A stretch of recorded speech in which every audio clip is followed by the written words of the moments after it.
Cabin mate 24 hours study hall and work space mobile app download చేసుకుని ఇప్పుడే మీ cabin book చేసుకోండి. నమస్తే, నేను విజయ్. ఆపరేషన్ సింధూర్ ముగిసింది. అయితే పాకిస్తాన్ మీద భారతదేశం పైచే సాధించింది. కానీ ఎక్కడో అందరిలో కూడా ఒక చిన్న వెలితి.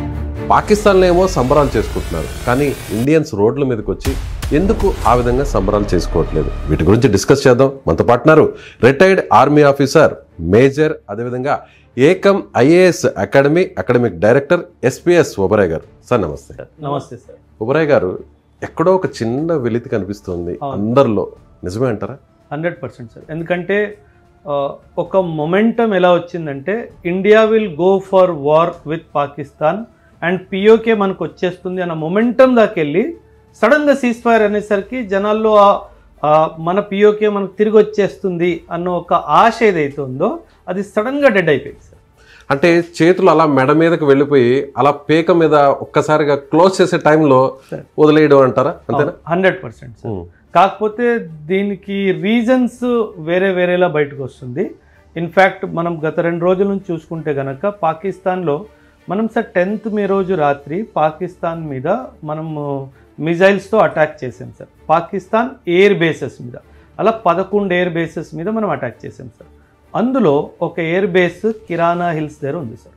నూర్ఖాన్ ఎయిర్ బేస్ పక్కనే కిరానా హిల్స్ అని ఉంది సార్. వీళ్ళు మనకి చెప్పకుండా అక్కడ న్యూక్లియర్ వెపన్స్ని పెట్టారు సార్. మనకు చెప్పకుండా ఎందుకు అంటున్నానంటే Pakistan is suppose to disclose to India వాళ్ళ న్యూక్లియర్ అసెట్స్ ఎక్కడ ఉన్నాయన్న విషయం. అంటే మనకి చెప్పకుండా కూడా ఇంకొక ప్లేస్లో కూడా వీళ్ళు పెట్టారు, నూర్ఖాన్ ఎయిర్ బేస్ పక్కన. సో ఈ దాడిలో అక్కడ కూడా బాంబు పేలి మన బ్రహ్మోస్ మిజైల్ వెళ్ళి అక్కడ కూడా ధ్వంసం చేసింది. సో దానివల్ల ఏమైందంటే సార్ న్యూక్లియర్ లీక్ అయింది ఆ ఏరియాలో, రేడియేషన్ లీక్ అయింది. Instant Pakistan reported this matter to America. And America ఏం చేసింది, మధ్యవర్తి వచ్చి సడన్గా సీజ్ ఫైర్ డిక్లేర్ చేయించింది. ఇది గవర్నమెంట్కి రీజన్ చెప్పుండొచ్చు, common man need not know at that point of time. So ఈ సీజ్ ఫైర్ ఒప్పందానికి మనం కూడా ఒప్పుకున్నాము. America sent a plane to measure the radioactive leak in the air. ఆ కన్ఫర్మేషన్ అవ్వగానే ఈజిప్ట్ నుంచి ఒక విమానం మొత్తం బోరాన్ డయాక్సైడ్ తెప్పించి అక్కడ డంప్ చేయడం జరిగింది సార్. ఈ బోరాన్ డయాక్సైడ్ కెమికల్ ఏం చేస్తుందంటే గాల్లో ఉన్న రేడియో యాక్టివిటీని పీల్చుకుంటుంది.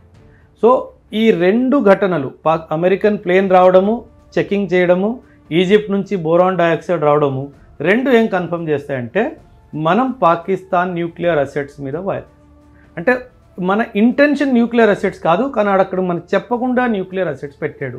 అండ్ దానివల్ల పాకిస్తాన్లో భూకంపం వచ్చింది. ఆబ్వియస్లీ 2 సార్లు 4.4 on the Richter scale, 5.7 on the Richter scale. అందుకే ఇంటర్నేషనల్ కమ్యూనిటీ అందరూ ఒక్కసారి ఇండియా మీద రిక్వెస్ట్, ప్రెషర్ అని చెప్పడానికి వీల్లేదు, రిక్వెస్ట్ మీద India, because sir we are a value based country.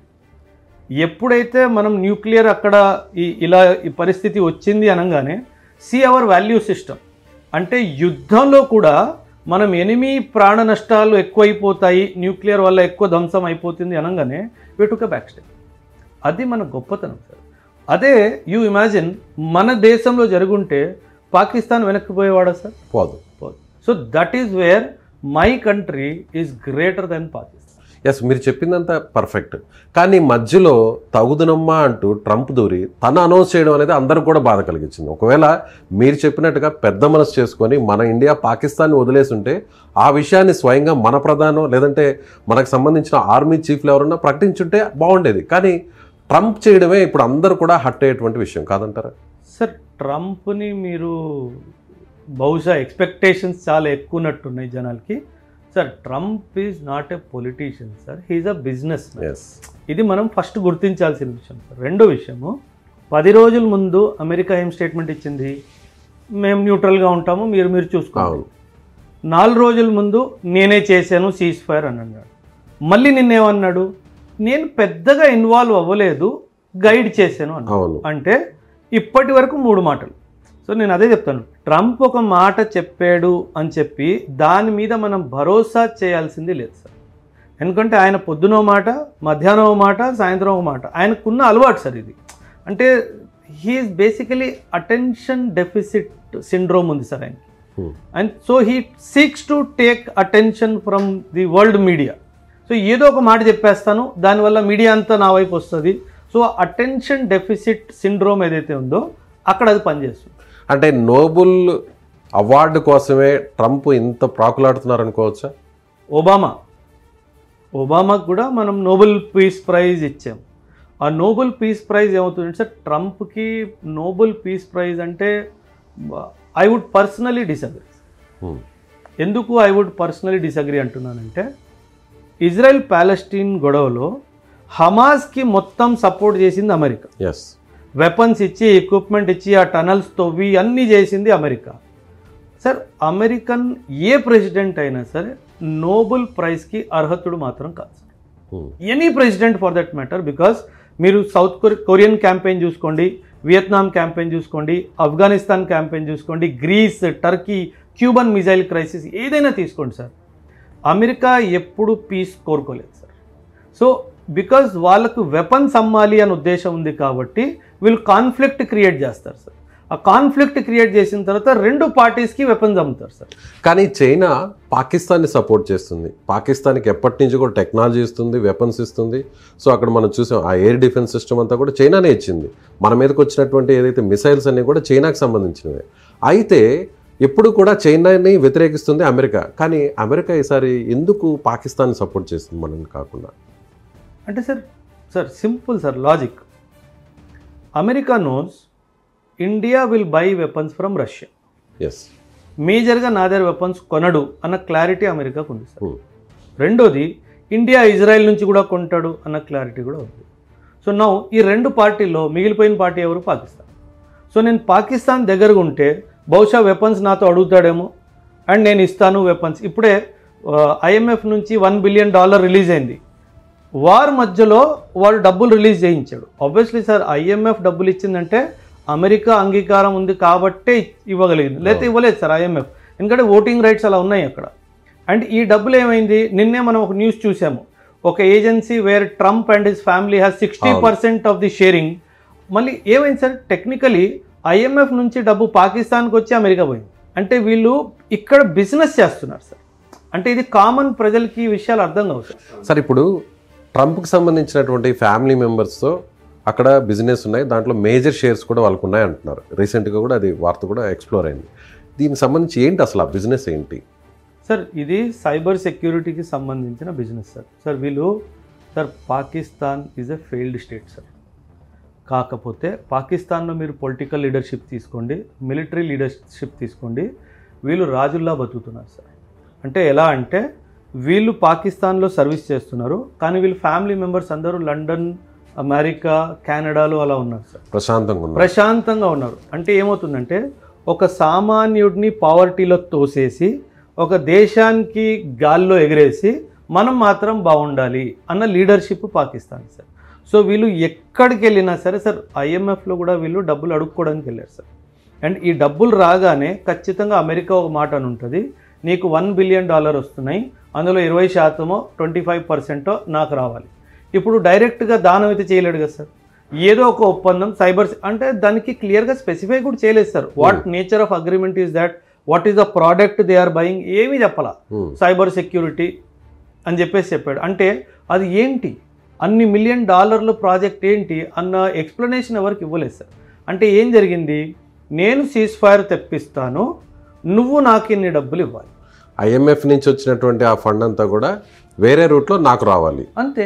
దానికి పేపర్ మీద ఇది ఒక పేరు, ఇది ఒక్క just coverup, suitcase company. 100% వీళ్ళు వార్ని కూడా బిజినెస్ చేస్తున్నారు sir. That is where capitalist are sir. America is a capitalist country, Trump is a businessman, he's not a politician. కానీ ఇంకా అమెరికాని మనం నమ్మకూడదు కదా. ఎప్పుడు నమ్మలేదు. కానీ ఇటీవల మోదీ గారు అమెరికాకు వెళ్ళడం, సో అమెరికాలో ఉన్న అధ్యక్షుడు ట్రంప్ ఇప్పుడు నాకు ఫ్రెండ్ అని ఆయన చెప్పడం జరిగింది, మనం చెప్పడం జరిగింది. చైనాతో విభేదిస్తుంది కాబట్టి మనం ఆల్రెడీ చైనాకు సంబంధించి కూడా వ్యతిరేకంగా ఉన్నారు, వాళ్ళు వ్యతిరేకంగా ఉన్నారు. అమెరికాతో మనం ఇప్పుడు దోస్తాను అనుకున్న సమయంలో అమెరికా మనల్ని మోసం చేసింది. ఖచ్చితంగా 100% సార్. ఇప్పుడు కాదు, మీరు ఇప్పుడు మాట్లాడుతున్నాయి సార్. అమెరికా మనకి ఇప్పటి వరకు 100 సార్లు మోసం చేసింది సార్. నేను లెక్కెట్టిస్తాను. మన హోమీ బాబా ఎవరు చంపారు? Who was a nuclear physicist. ఆయన్ని చంపింది అమెరికా. గూగుల్లో ఉంది సార్. నన్ను ఎందుకు నమ్ముతారు? గూగుల్ నమ్మండి పోని. గూగుల్లో ఆయన చంపింది ఆయన. ఇండియా 1974లో న్యూక్లియర్ టెస్ట్ చేసే ముందు న్యూక్లియర్ నాన్ ప్రాలిఫరేషన్ ట్రీటీ తీసుకొచ్చింది America, so that India should not become a nuclear weapon. అప్పుడు ఆంక్షలు కూడా పెద్ద ఎత్తున తీసుకొచ్చింది. 100%. 1971లో బంగ్లాదేశ్ లిబరేషన్ వార్ జరుగుతున్నప్పుడు మనల్ని బెదిరించింది America. Fleet I'm sending my fleet to the Pacific Ocean and the Indian Ocean అని చెప్పి. అదే కాదు సార్, వెదర్ 99 కార్గిల్ వార్లో సార్ మన GPS సిగ్నల్స్ని పాడు చేసింది అమెరికా, సో దట్ మన బాంబ్స్ వెళ్ళి పాకిస్తాన్లో కరెక్ట్గా పడకుండా. సో మనకి అమెరికాతో bad experience, this is not the first time. Our policy makers are very clear that America is not a supportive of Indian cause. అమెరికాకి డబ్బులే కావాలి. అందుకే మనం ఏమంటాము, Russia is my all weather friend. అందుకే ఎప్పుడైనా సరే మన ఫారిన్ పాలసీ సార్ అమెరికాకి దగ్గరికి వెళ్ళే ముందు 1,00,000 సార్లు ఆలోచిస్తాం సార్. ఎందుకంటే వాడికి వాల్యూ సిస్టమ్ లేదు, వాడికి డబ్బు ఒకటే కనిపిస్తుంది. ఇప్పుడు మీరు ఒక మాట అన్నారు sir, why America is close to Pakistan. ఈరోజు మోదీ గారు ఈరోజు ఉన్న పలంగా నేను అమెరికా నుంచి 2,000 కోట్లు ఆర్ 2,00,000 కోట్లు యుద్ధాయుధాలు కొంటాను అని ఒక డిక్లరేషన్ ఇవ్వమని చెప్పండి, ఉన్న పలంగా అమెరికా పాకిస్తాన్ చేయలేదు. ఎందుకంటే వాడికి కావాల్సింది బిజినెస్. ఇది మనం అర్థం చేసుకోవాలి సార్. సో కాకపోతే we are not in to business, we are a welfare country. మన కాన్స్టిట్యూషన్లో క్యాపిటలిజం అనే పదం లేదండి. మన కాన్స్టిట్యూషన్లో వెల్ఫేర్ అనే పదం ఉంది, మన కాన్స్టిట్యూషన్లో డెమోక్రసీ అనే పదం ఉంది, మన కాన్స్టిట్యూషన్లో ఐడియల్స్ అండ్ ఆస్పిరేషన్స్ అనే పదం ఉంది. అంటే ఏంటి, మనం వాల్యూస్ ఉన్న country sir. So America is not a value country sir. ఇంకో విషయం, మనం అందరూ అమెరికా సూపర్ పవర్ అంటాము. 1945 తర్వాత అమెరికా గెలిచిన యుద్ధమే లేదు. అవును. అంటే వీళ్ళు they have proved themselves despite అంత పవర్ ఉన్నా సరే, military power, political power, economic power ఉన్నా సరే వీళ్ళు ఒక్క వార్ గెలవలేదు సార్ ఇప్పటికి వచ్చి. సో ఇదంతా గాల్లో మాటలు. I'm super power. Afghanistan campaign ఓడిపోయావు. వియత్నాం సార్ బచ్చా దేశ్, అది బచ్చా దేశ్ నిన్ను యాజ్ అ సూపర్ పవర్ ఓడించింది అండ్ నువ్వేం చేయలేకపోయావు. కొరియన్ క్యాంపెయిన్ మీరు చూసుకోండి, వీడు చేసిన ఏదో పని వల్ల దేశాలు విడిపోయినాయి. ఆఫ్ఘనిస్తాన్ 20 సంవత్సరాలు ఉన్నాడు సార్. 2001 అమెరికా ఆఫ్ఘనిస్తాన్లో ఎంటర్ అయినప్పుడు తాలిబాన్ ఉంది. 20 సంవత్సరాల తర్వాత మళ్ళీ తాలిబాన్ వచ్చింది. అంటే నువ్వు తాలిబాన్ నుంచి తాలిబాన్ చేంజ్ చేయడానికి 20 సంవత్సరాలు పట్టిందా నీకు? అంటే వాట్ హ్యావ్ యూ అచీవ్డ్? ఇంకో ఏదో పని చేశారు సార్ వీళ్ళు. ఏం చేస్తారు వీళ్ళు? చాలా దుర్మార్గులు సార్ అమెరికా. వీళ్ళు ఏం చేశారు, 2021లో వెళ్ళిపోయే ముందు ఆఫ్ఘనిస్తాన్లో వీళ్ళు వాడిన యుద్ధాయుధాలన్నీ అక్కడ వదిలేసి వెళ్ళారు సార్, కావాలని వదిలేసి వెళ్ళారు. So that Taliban will use that weapon and try to control Pakistan దగ్గర కూడా ఉన్నాయి 100%. ఇద్దరికి ఇచ్చాడు. ఇప్పుడు మీ దగ్గర ఒక గన్ వదిలేసి వెళ్తాను సార్, 10 బుల్లెట్లు వదిలేసి వెళ్ళాను. ఆ తర్వాత మీకు కావాలంటే నువ్వు నాకే కాల్ చేయాలి. చాలా సార్ మనము ఈ బిజినెస్ మైండ్ని అర్థం చేసుకోవాలి. ఇప్పుడు పెహల్గామ్ అటాక్లో కూడా అక్కడ వాడిన టెర్రరిస్టులు కూడా ఈ గన్సే. 100% సార్. మీరు వాడిన గన్స్ గురించి మాట్లాడుతున్నారు, ఆ టెర్రరిస్ట్ కూడా అమెరికా వాడే అంటున్నాను నేను. బికాస్ తాలిబాన్ని క్రియేట్ చేసింది అమెరికా 1979లో. అమెరికా, సౌదీ అరేబియా, పాకిస్తాన్ కలిసి కన్న ముద్దు బిడ్డ తాలిబాన్ సార్. అండ్ అక్కడే కదా వచ్చింది ఒసామా బిన్ లాదెన్కి అమెరికాకి ఎందుకు మతభేదాలు వచ్చాయి సార్. 1989లో ఆఫ్ఘనిస్తాన్ క్యాంపెయిన్ అయిపోయినప్పుడు, రష్యా ఓడిపోయినప్పుడు అమెరికా వాడు ఏం ప్రామిస్ చేశాడు ఒసామా బిన్ లాదెన్కి, I will allow you to form government in Afghanistan అని చెప్పాడు. ఆ 89 నుంచి 96 వచ్చేసింది సార్, 8 సంవత్సరాలు అమెరికా వాడు ఫామ్ చేయనివ్వలేదు సార్. అప్పుడు ఒసామా బిన్ లాదెన్ అన్నాడు, now my target is not to form government in Afghanistan, I want to take revenge from America. And Osama bin లాదెన్కి జన్మనిచ్చిందే అమెరికా సార్. వీళ్ళు క్రియేట్ చేసిన టెర్రరిస్ట్ గ్రూపే కదా. ఏం మాట్లాడుతున్నాడు వీడు? పీస్ గురించి మాట్లాడతాడు, తోటకూర గురించి మాట్లాడతాడు. అసలు ఏం లేదు సార్, ఒక వాల్యూ సిస్టమ్ లేదు.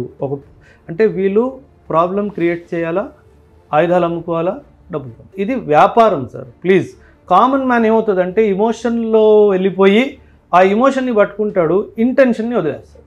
ఇది ఇంటెన్షన్ వ్యాపారము. ఎప్పుడో ఒకప్పుడు మళ్ళీ ఇప్పుడు హమాస్, నిన్న న్యూస్ విన్నారు కదా, హమాస్ స్ట్రైక్స్ గాజా అని చెప్పేసి ఇది మళ్ళీ ఒక కొత్త థియేటర్ ఓపెన్ చేస్తున్నాడు. ఎందుకంటే ఈ థియేటర్ ఏమైపోయింది, న్యూక్లియర్ అది అయిపోవడం వల్ల ఇది సైలెంట్ అయిపోయింది కదా, మళ్ళీ అక్కడ ఆయుధాలు పోవాలి కదా, మళ్ళీ అక్కడ ఓపెన్ చేస్తాడు. సడన్గా చైనా టైవాన్ మధ్యలో ఓపెన్ చేస్తాడు. ఏదో ఒకటి వీళ్ళు at any given point of time sir వరల్డ్లో ఒక కాన్ఫ్లిక్ట్ జరుగుతూనే ఉంటుంది. ఎందుకంటే weapons exporting countries wants to make money and America is the largest exporter of weapons in the world.